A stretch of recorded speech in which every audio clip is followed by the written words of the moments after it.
Okay, so recording is on, and then I will share my screen. And again, if somebody could actually send some information on the chat window that it works or not. Can you hear my? Okay, good. That was fast. Snappy.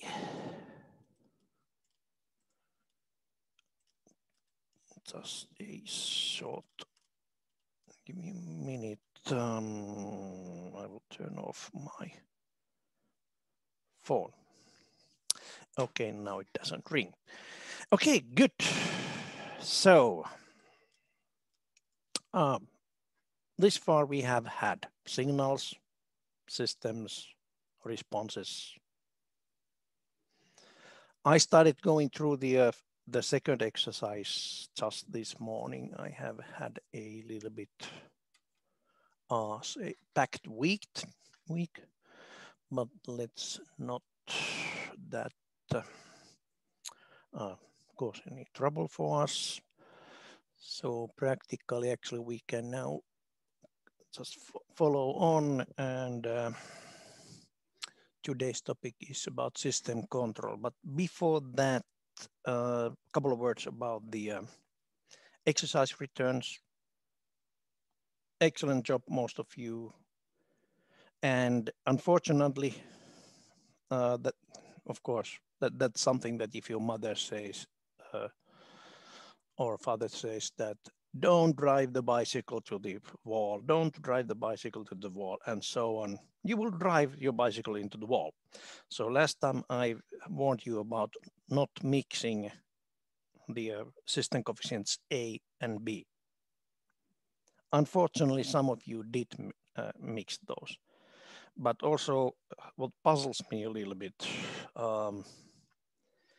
that on the sixth exercise, or everything until the sixth exercise was done perfectly, including the sixth exercise, where you have this small system, finite impulse response system, actually, where you have the, let's see, I can show you that, exercises, assignments, responses, not responses, systems,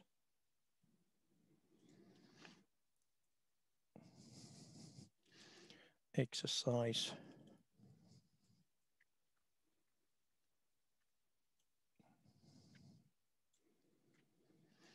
So even there you had the correct answers. But then for some reason, on the 8th and 9th, there's a lot of returns which had swapped either or both of those the parameters A and B, either on the this system on question 6. So either parameters on that one or parameters which were correct already in here, they are swapped on the 8th and 9th exercise. So be careful on those. So remember, A's are on the left-hand side. So those are the coefficients for y of n terms, and the B are reserved for using as a coefficients of the x of n terms. So before returning the exercise 3, please take another look at that you don't have mixed up those. I will be going through the rest of the exercises, exercise 2 returns, today. So wait until you get my feedback. And then another observation what I did was that if you have done part 8 and 9 correct, then also the part 10 was quite straightforward, as it actually is. There's only a feedback loop, and if you can actually solve this kind of systems, difference equations, where you have way too many blocks than in the last one, then it's supposed to be easier here. And do some pen and paper calculations, you can actually find what are the system coefficients. And by the way, this is quite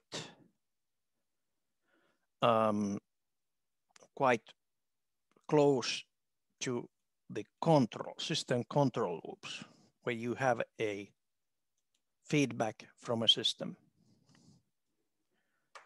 So only the plant is missing, or actually isn't missing, not necessarily even missing. It's just on different order here. Okay, and then we have a question. Exercise 1 showed that the system x minus 2 is not linear. Yes, it is not linear. You are adding a constant, which is not linear in a linear sense anymore. Yes, it's a straight line, but it is not a linear system. The linear systems actually must have this. And for the y equals to x minus 2,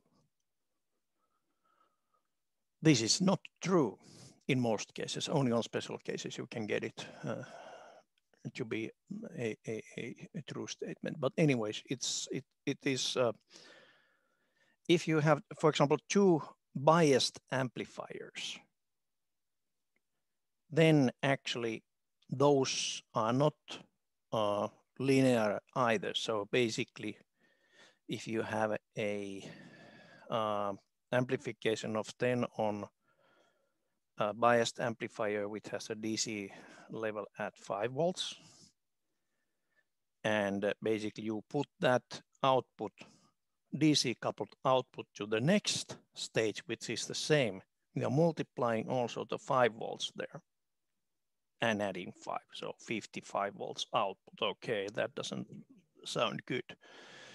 So yeah, so it's basically the same thing. This is not a linear system, the first one. So could you explain a bit more about the logic, the logic of linear systems? Because for functions, yeah, it's it's clear. not, yeah, linear is not the same as straight line. The linear actually is defined that the system is linear if you can superimpose, if you can use the superimposition principle on the systems. On the DC coupled amplifiers, for example, you cannot use the superposition principle for analyzing the system. Yes, you can calculate the formulas, how the output is, but it is not a linear system. So for some reason, the mathematicians have decided that, okay, we called a straight line as the linear, but no, it's not. By the default, by the definition, it's not the same thing. For the engineers and physicists, the linearity is defined as basically that you can, or practically it means that you can then use the superposition principle for analyzing the system. Okay, so, thanks. Yeah. So it's not the same as straight line, but that's the on the screen. That is basically what this is all about. Clear? Hopefully, or clearer. Okay. All right, so sorry, I had somebody's drive here open, but anyway, so let's go to the part 4, which is the system control. I took a look at it and thought if I change it a little bit, I think I did some modifications for that, but this is very fundamental system control, the theory. If you have watched the that video, let's see. I think embedded systems had a, or where did, there's Anssi Ikonen actually, was it on announcements?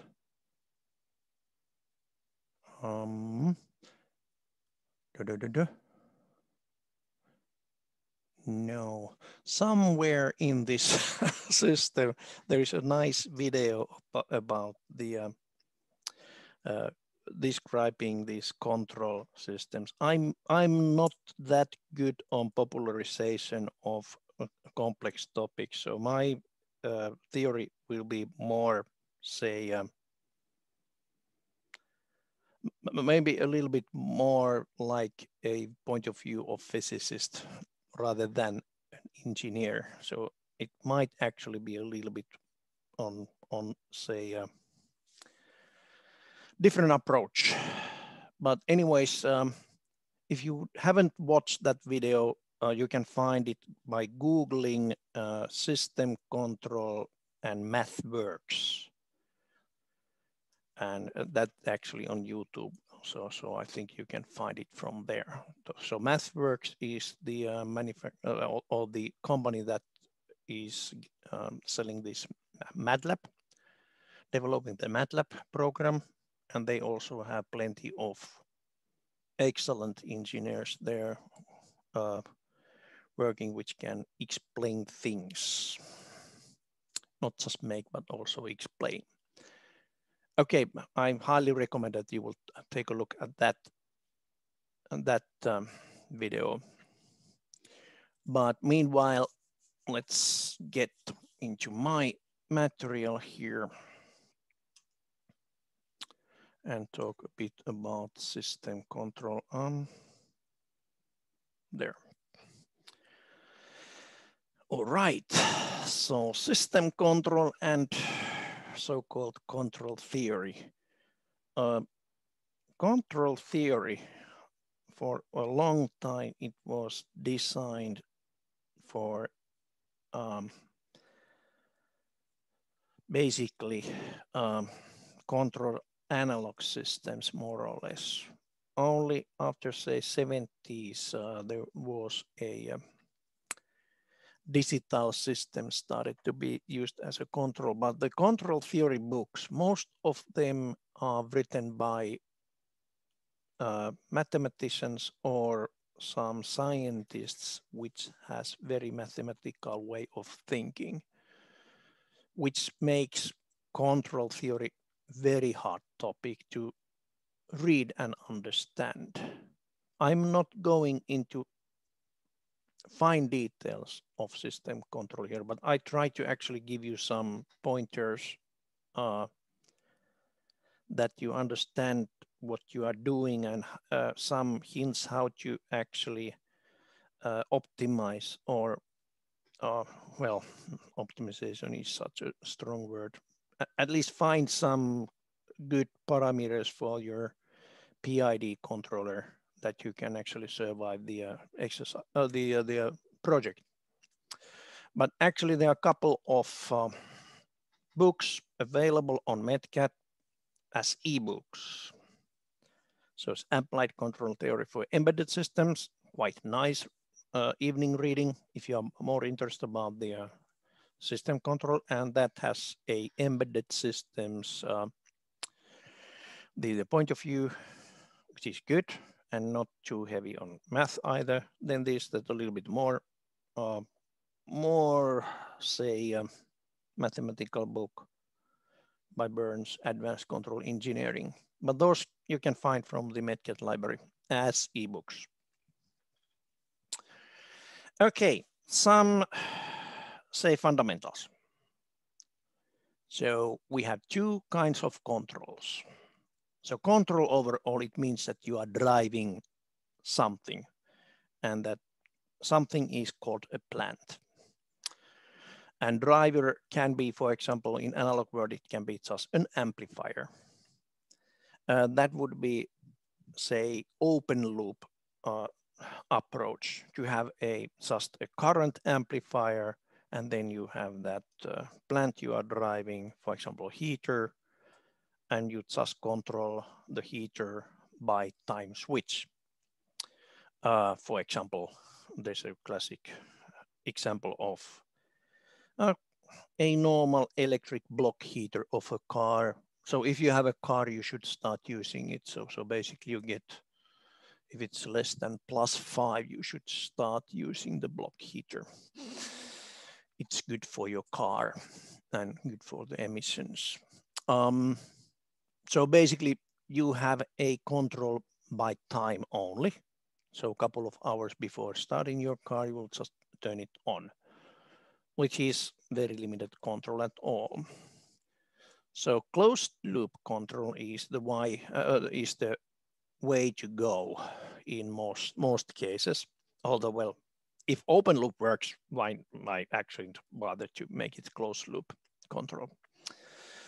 Closed loop actually has a feedback, so you are measuring whatever your plant is supposed to do. For example, the thermostat is measuring the temperature, and using the temperature difference to the set temperature, the controller actually adjusts the heating on or off. So again, car, it could be also a bus, public transportation. Maybe I'll change that one for the next year. Automatic climate control of a bus, which asks air conditioning and heater to keep the inside temperature more or less constant. That sounds nice. Or a building air conditioning system is a closed loop. So everywhere where you are adjusting the plant by measuring the difference of the real measurement and what is the set level. And it looks more or less like that. So that's actually for the continuous time, but actually you just change the S with the Z, then you would have then you would also have the same for the these discrete time systems. Closed loop system control. You have the reference value, and reference here means the value what you want. For example, temperature 21 degrees Celsius or 24 if you like warm. So 24 degrees Celsius, that's your input to the system. Then you have the summing junction, and actually this is the difference of the set value and the output measured value. In between, there can be actually a feedback system, which has its own transfer function. Say in simplest systems, you are directly comparing the current output with the reference. But feedback could be also a bandwidth limiter. Later on about that one. But anyways, you have the error signal, and the error signal is positive is if the reference is higher, and negative is the feedback is higher. So it's basically the same as in operational amplifier, the difference signal. So basically on operational amplifier, the controller could be just a amplifier with a very high gain. Controller gives a control signal separate from this one. It's not just amplified signal. It could be also that the control signal is PWM signal with certain the duty rate. Then you might actually have some disturbance to the system. external disturbance. Either here, you could have disturbance on measurement. And actually, if you have the plant, for example, running a big load or something like that, how to model your disturbance is, or load is, you would use it here. Additional to the control signal, you have the disturbance signal. Okay, next, that is the plant. It could be engine, it could be your heater block, whatever does the job. So that is the usually the power, the device that consumes the power. Okay, and controlled output actually is the, well, in heater it's the temperature, and well, it could be also RPM of your motor, or speed of your vehicle, or whatever you need. So the controlled output is here just a generic term for a measurable value that the controller actually should be keeping. Okay, but anyways, there's the closed loop transfer function for this system control.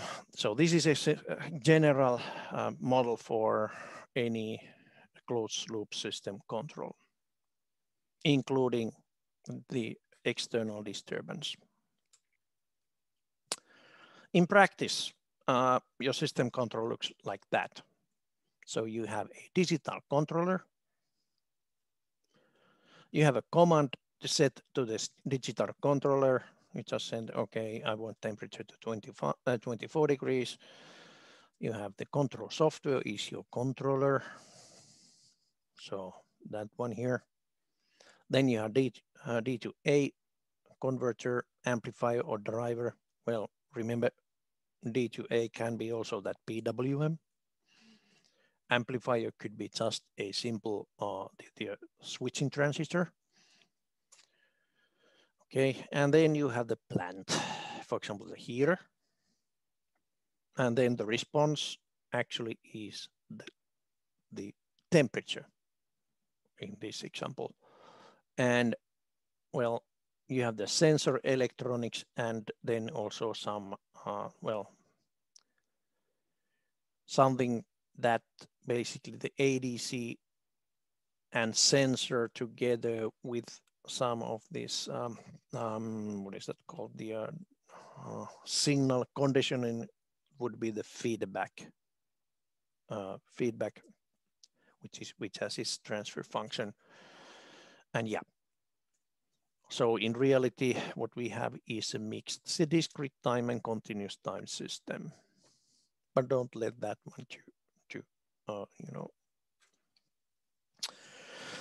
confuse you. It's just a system.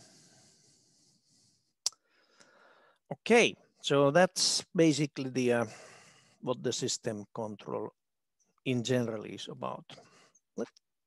Let's have some, what kind of system analysis tools do we have? Can you explain how does sensor feedback data to A2D? ADC, yeah. Well, ADC, the sensor, whatever the sensor is, it depends, of course, from that one. But if you have a, well, the easiest way would have a digital sensor. For example, there are plenty of different digital sensors like, all right, I will advertise you again something here. Camera. In case of,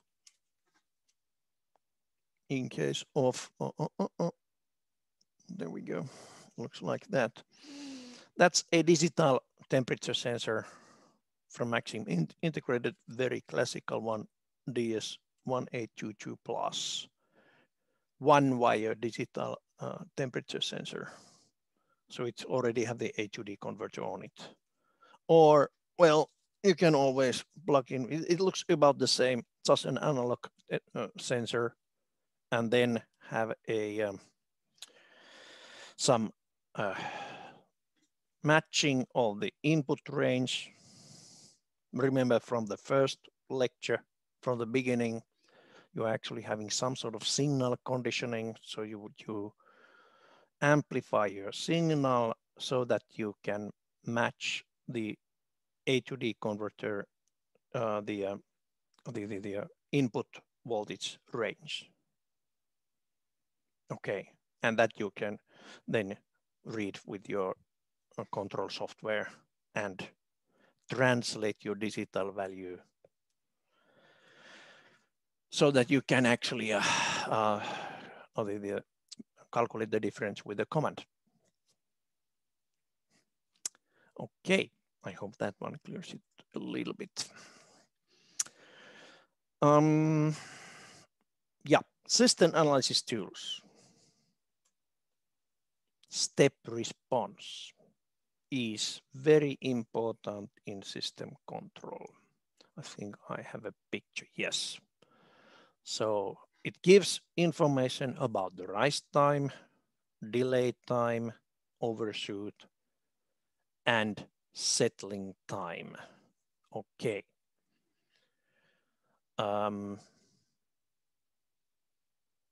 And actually you can then also use the calculate the impulse response for linear systems,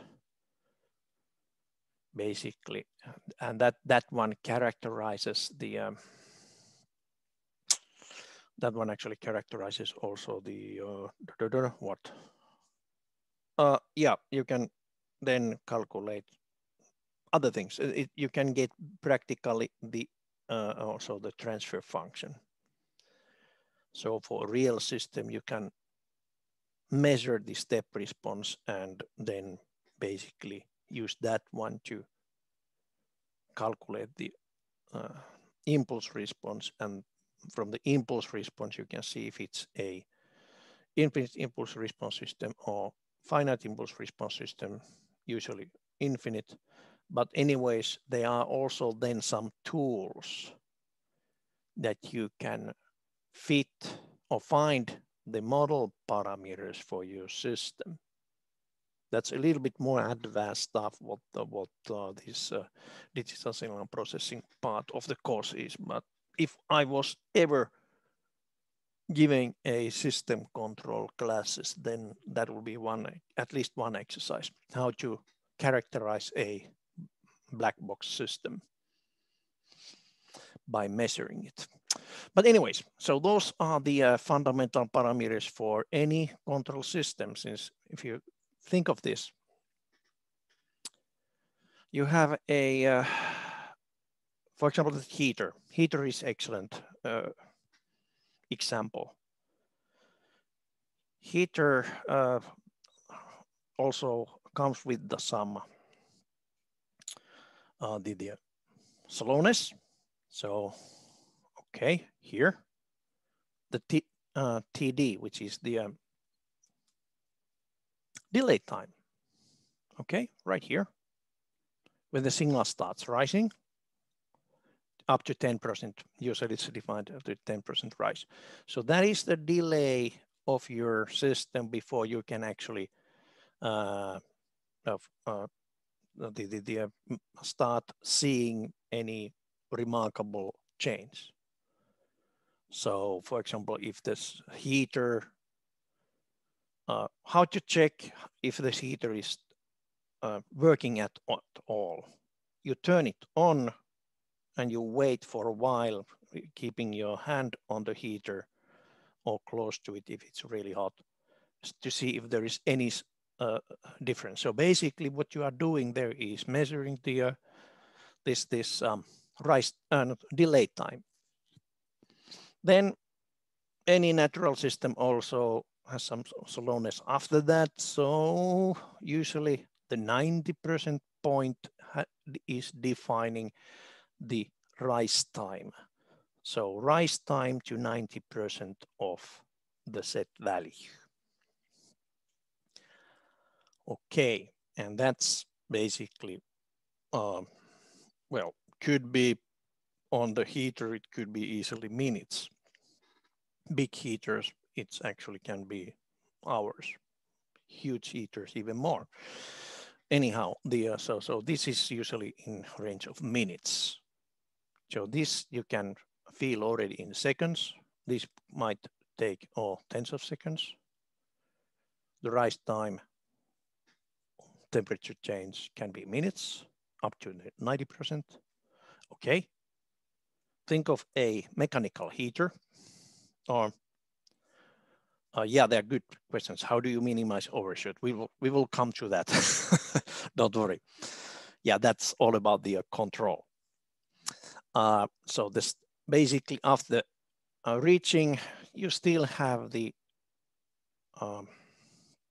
heater on, and at that point, this on-off heater usually just switches off. But due to the slowness of the system, you get the excess heat still there, and which then overshoots, and that's another important parameter, how much the system overshoots. Heater is not that bad, but for example, if you are overshooting an electric engine, if you are accelerating as fast as possible to the maximum, the overshoot means that you are going over the maximum, and you can easily start doing some damage. So you need to take into account the overshoot and try to basically minimize the overshoot or optimize the parameters so that the overshoot doesn't kill the system. Okay, and after that, usually you get this kind of behavior, so the system starts controlling, and at some point you get this this variation on the 100% down to say 2% settling region. Okay, this is a parameter you usually get the target in which percentage settling this system should actually go. So that's the in some systems the tolerance can be really small in high accuracy drills or such kind of things.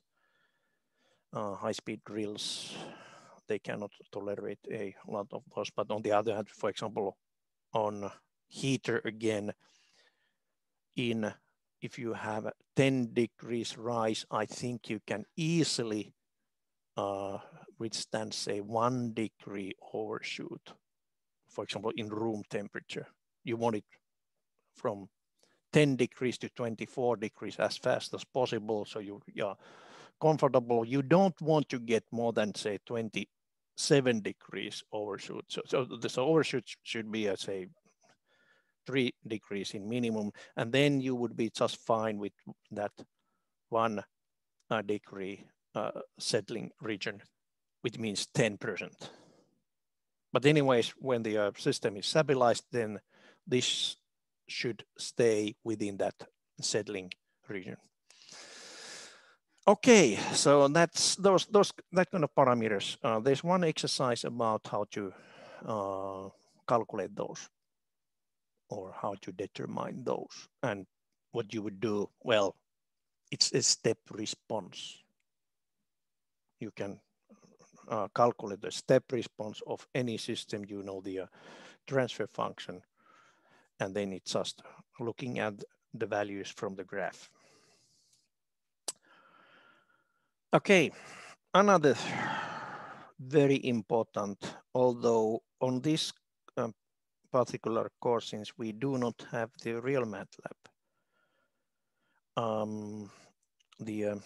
I don't think this I moved actually as the optional exercise.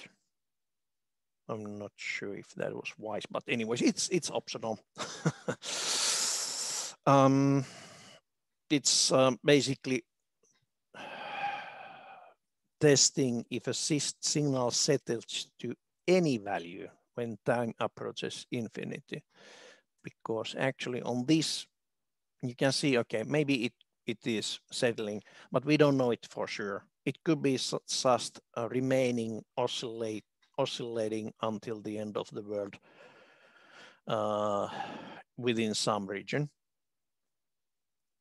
Or it could actually be a chaotic system when then there will be another similar overshoot and then continues forever like that, like some of these double or triple pendulums, connected pendulums. At some point you see, okay, now it starts stabilizing, but then it actually starts swinging again. So that kind of systems can be when the, say, order of, there are more than, say, third order systems, they generally can have quite funny behavior. Okay.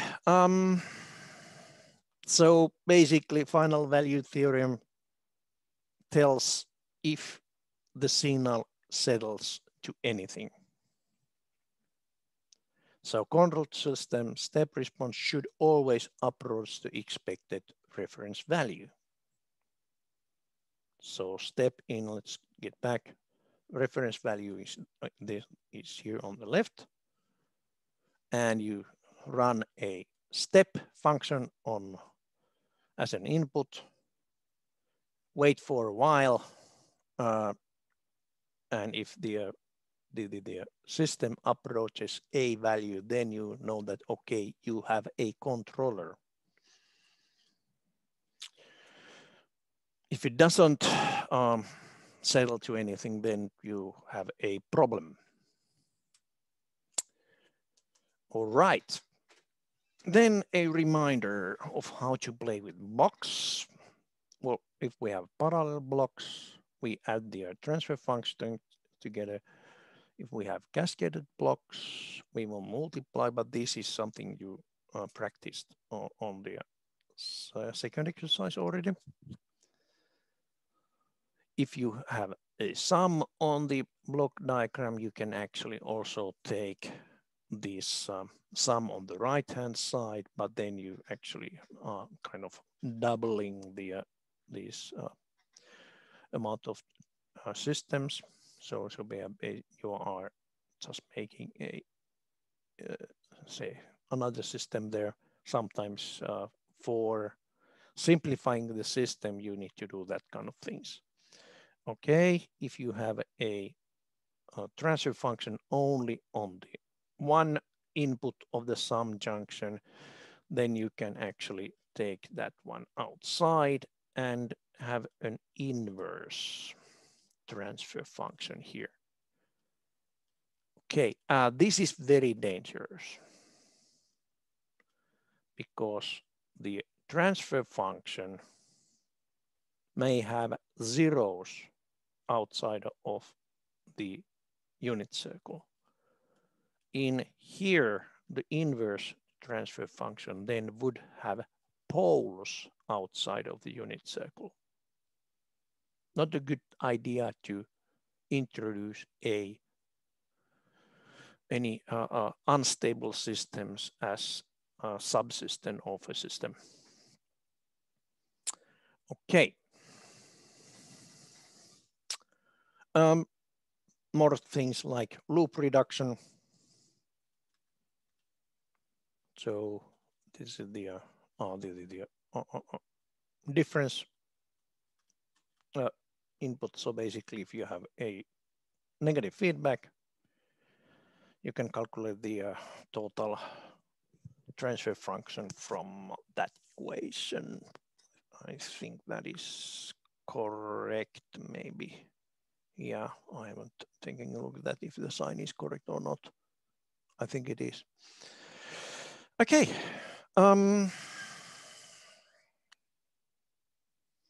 More playing with blocks. Okay, this is another way of showing, say, a digital system which has direct feedback from the output of the system. This could be also that f of the z here.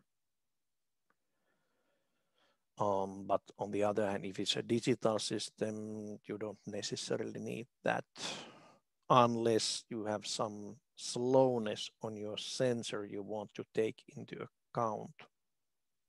That would be actually quite wise to do. So if you have a slower sensor than what you're than the phenomenon that you are measuring, then you really should have the transfer function for the feedback too. Okay, but anyways, a system, this is the input, and then we have the difference, we have error function, a separate control transfer function, and amplification transfer function. And that is a disturbance. And if the system is linear, you can calculate the transfer function using this input and that output.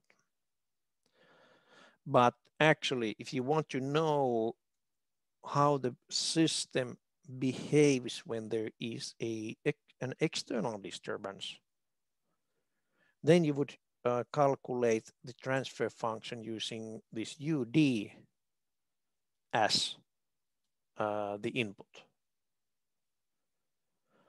And as you can see, the transfer function changes quite a lot. So if this is input, you have actually, okay, ZC, AZ, PZ in cascade as G of C, and then we have just one as the H of C. But if you have this one as the input, then you would have input, then you have the summing junction is here, that is considered the difference. Okay, so you would have this ZC and AZ as the system feedback transfer functions.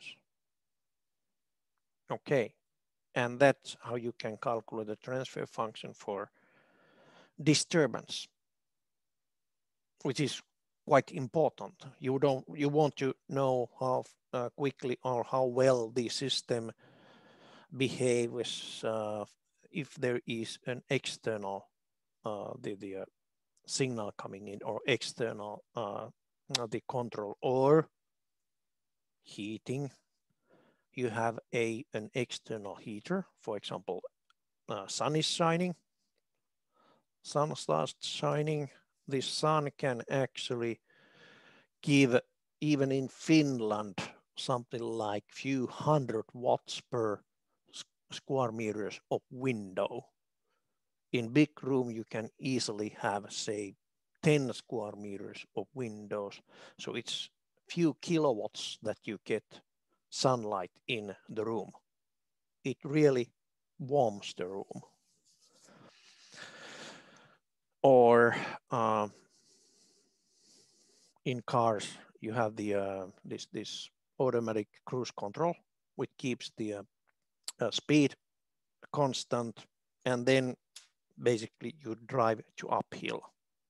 How much or how fast the car actually accelerates to the uphill, and again, how much overshoot you get when you are going downhill. Do you need to press brake to avoid getting ticket? Okay. So that's where you need to calculate the transfer function and the properties using this disturbance as the input. All right, then the part that everyone has been waiting. Controllers P, PI, or PID, what they are all about. I think you already have the basics, but what do they look like? Okay, closed loop system control, they look like that. We are talking about that part. controller path. What you do for the error signal to drive the plant.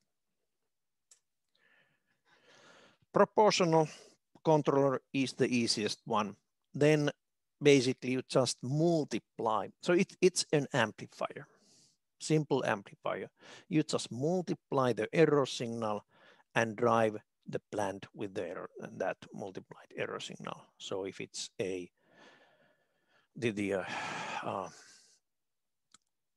if the error signal is the automatic temperature control or automatic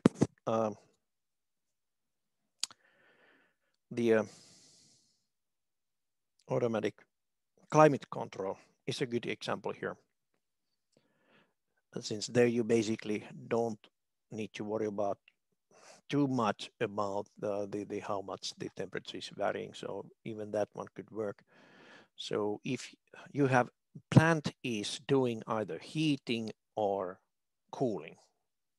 So heating for positive signals and cooling for negative signals.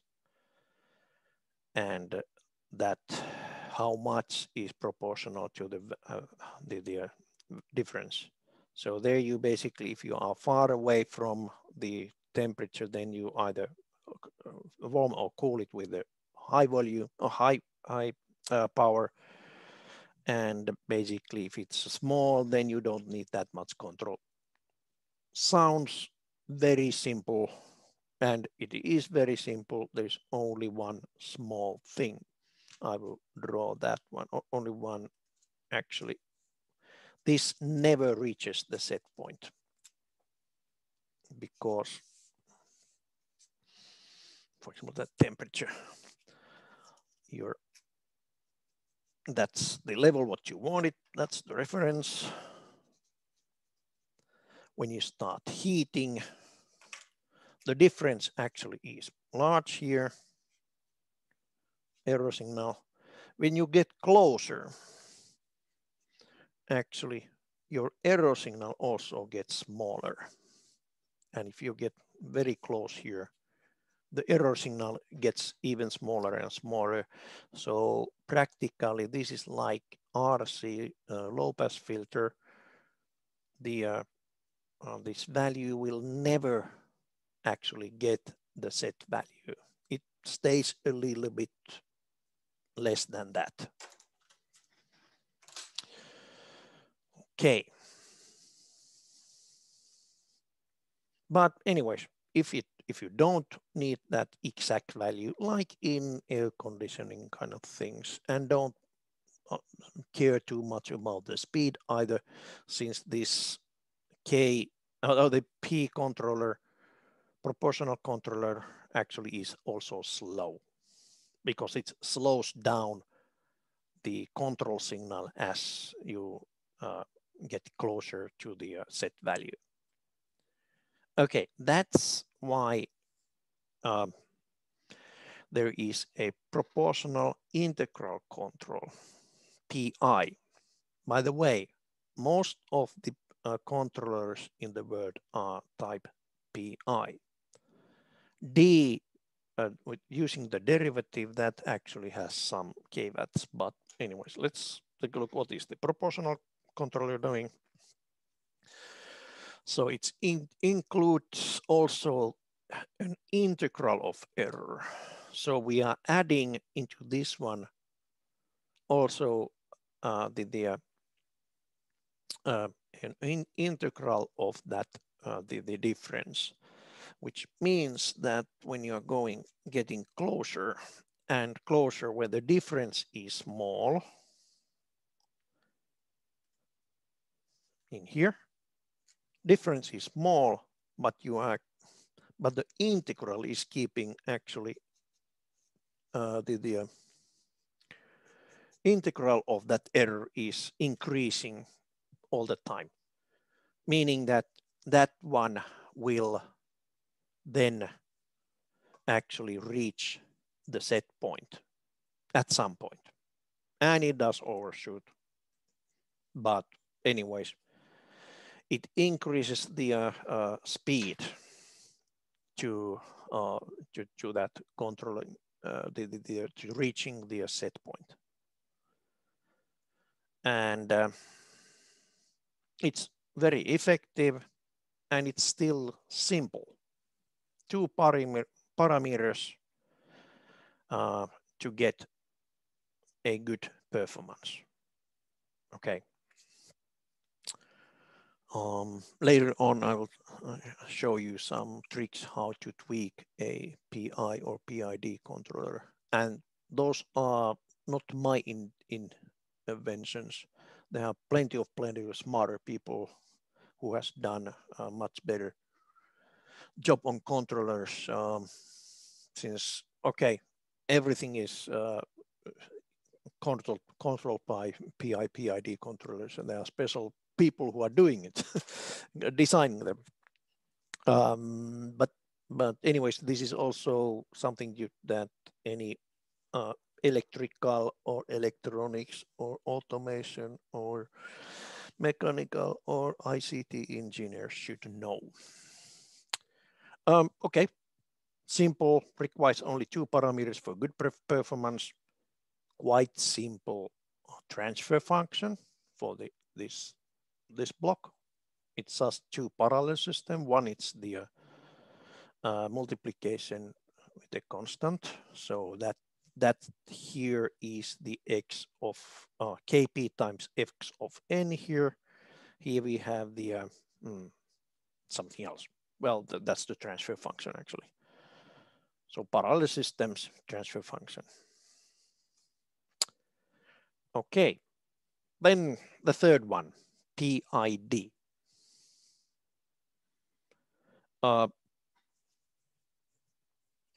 So actually the proportional integral derivative, PID controller, that it includes also time derivative of the feedback signal. And that helps on, especially on reacting faster on disturbances and also stabilizing the control of higher order plants. So if it's a mechanical system, then it's usually this higher than second degree system. Connected electric motors, for example, could be one. So practically, that's the transfer function comes from the earlier integral part. So integral, proportional, and then we have the transfer function for the derivative part. Okay, so in principle, in theory, PID controller is always the most effective one since you have this is fast controller. It stabilizes faster. So those parameters, what I showed you, it has a better rise time. It has the better startup time, less overshoot, and also faster settling time if you have the parameters set correctly. You can also mess up the system with the wrong parameters. But on the other hand, the caveat is in reality, the derivative of feedback is very sensitive to any noise on the system. So you can actually just by adding any some high speed noise will have a huge effect on this one. So noise can kill the system totally. Unless, of course, if you have a band limiter. A band limiter here means low pass filter. And one correct place to put the low pass filter would be right here. So let's get back. As a feedback, you have band limiter, meaning low pass filter. You get or reduce the amount of noise. And of course, it affects a little bit of a derivative, but anyways, you still are better off. So, okay, so that's the PID controller. On your exercise, or well, this will be the project work for this course, I would recommend you first take it this order.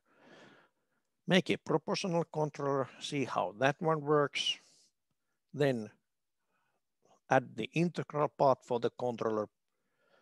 And if you make the, say, that controller part a separate block on your software, this is quite straightforward.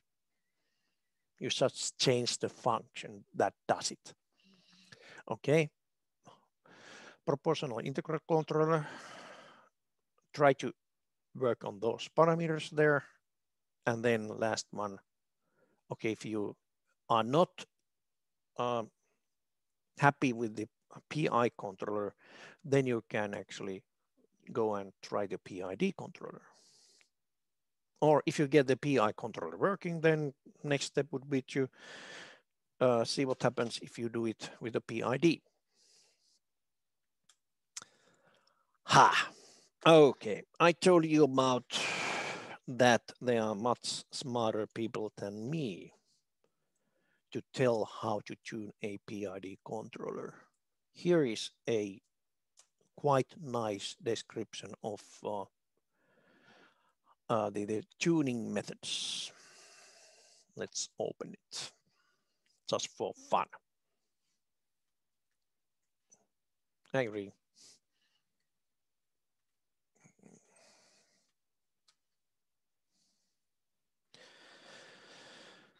All right, somewhere in here, PID tuning method. I would go first with the trial and error method. So basically there are a couple of different methods mentioned here. The trial and error sounds very much like an engineering approach. So basically, well, okay, once we get the clear understanding of the PID parameters, okay, which means that, okay, you must have the transfer functions ready, you must have the code, and then you must have some sort of starting point and play around with these values. After that, this gives 3 points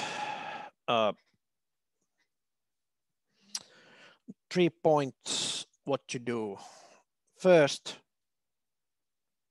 P controller. So set integral and derivative terms to 0 and then increase the proportional gain until the output of the control loop oscillates at constant rate. So meaning, maybe I would, okay, I have pen and paper.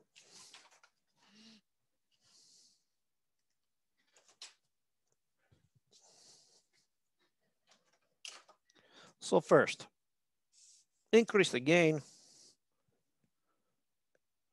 So this is basically for a higher than first order systems. So second order will have some overshoot and so until the system starts oscillating like the as constant rate.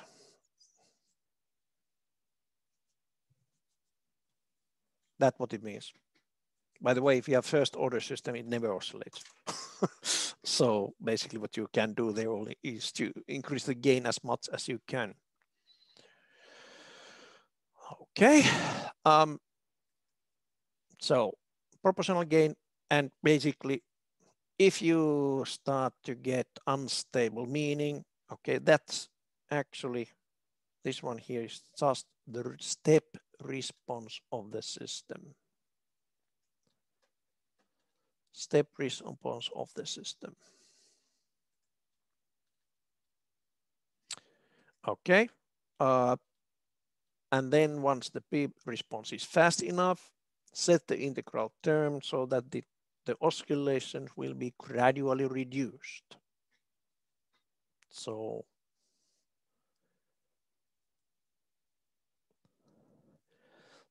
what happens in here, the overshoot gets bigger. Different colors. Overshoot maybe gets bigger, but then it settles faster. Okay. Next, well, when your settling parameters are set here, you take the derivative gain. So derivative gain actually should do something for that part. And that's your final. So the derivative part will minimize the overshoot. Okay, this is quick and dirty and not optimal, but a method that can be used for simple systems. No need to do much more optimization than that. However, if you are not satisfied with that, the trial and error, there are then Ziegler-Nichols methods. So there are two classical methods. So first one is to obtain the step response. So I think this was called also the bang-bang, the optimization, so the measuring. So unit step response of a plant experimentally, and usually it looks like that. And then you can actually calculate. There's the tangent light for the inflection point. So that's a set value, tangent value. And then you measure the time L, which is practical. It's close to the this delay time. And then you calculate the T, which is, okay, it looks like it's the rise time or something like rise time from 10 to 90%, or at least quite close to that one. And then you have a table to calculate the rest.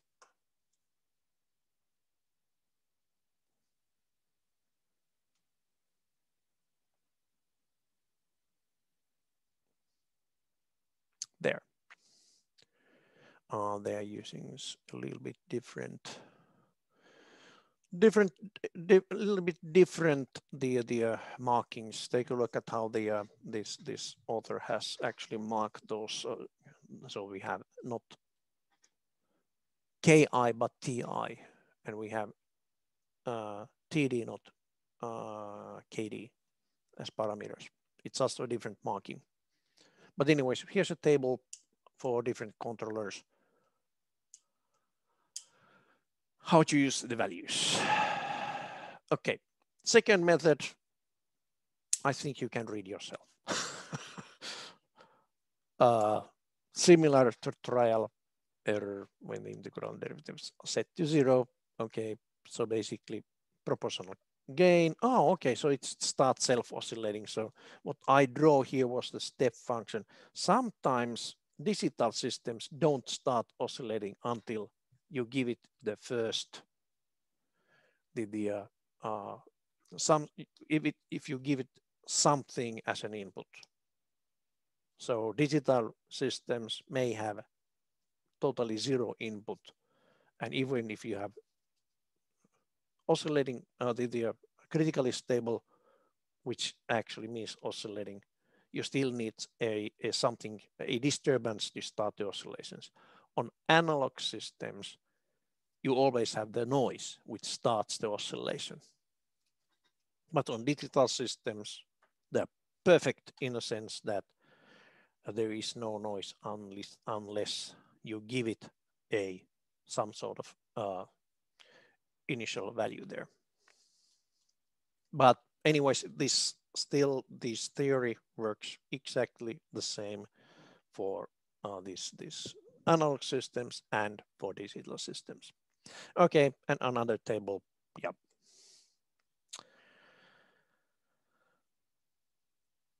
And yes, I can actually copy that page to also the workspace on DSP. New link.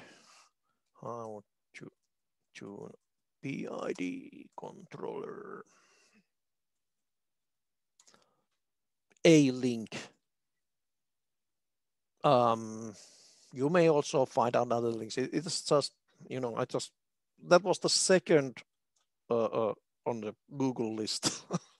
What I started looking at. Oh, hey, this is actually a quite straightforward way of saying it. That person who wrote that article was probably a very good engineer, since it's so straightforward. It looks so perfectly nice. Okay, good. So, how to tune? And that was the theory part of these controllers, controlled systems. So if you have any questions at this point, this is a good place to ask them. Otherwise, we would have a break.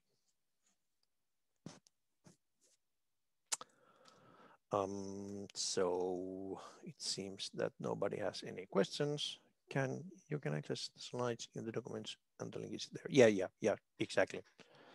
So that page is also there, but yeah, the documents are also accessible there. Good point. So yeah, that was a brief look at the control theory. It wasn't that bad, right? It makes a lot of sense. Basically it comes into